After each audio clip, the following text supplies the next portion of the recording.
പൊന്നാര ചെങ്ങായിമാർ രക്ഷയില്ലാത്തൊരു കോമ്പിനേഷൻ ആട്ടോ. കഴിഞ്ഞ ദിവസം രാത്രി ചെക്കന്മാര് പറഞ്ഞു നാളെ നമുക്ക് ഉച്ചക്കത്തേക്ക് കഞ്ഞി ആക്കിയാലോന്നു. എന്നാ പിന്നെ അങ്ങനെ ആയിക്കോട്ടെ മക്കളെന്ന് ഞാനും പറഞ്ഞു. രാവിലെ തന്നെ എഴുന്നേറ്റ് ചില കഞ്ഞി ഉണ്ടാക്കി, അതിന്റെ കൂടെ ഒരു തേരങ്ങ അരച്ച് ചില ചമ്മന്തി ഉണ്ടാക്കി, പാപ്പടവും പൊരിച്ചു, ചില ചെറുപയർ തോരനുണ്ടാക്കി. എല്ലാം കൂടി അങ്ങോട്ട് ഞെരടി പൊടിച്ച് പപ്പടം പൊടിയണ പൊടിയിൽ കണ്ട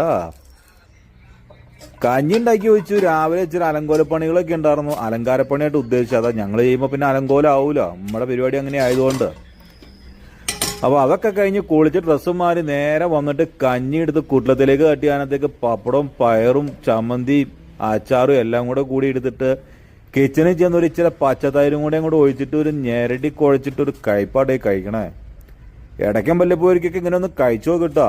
ഇവിടെ ഇടുക്കിയിലേക്ക് കുറച്ച് നേരം 2-2 നല്ല മഴയും തണുപ്പൊക്കെ ആയതുകൊണ്ട് നല്ല രസമായിരുന്നു, നല്ല സുഖമായിരുന്നു. ഒരു അടാര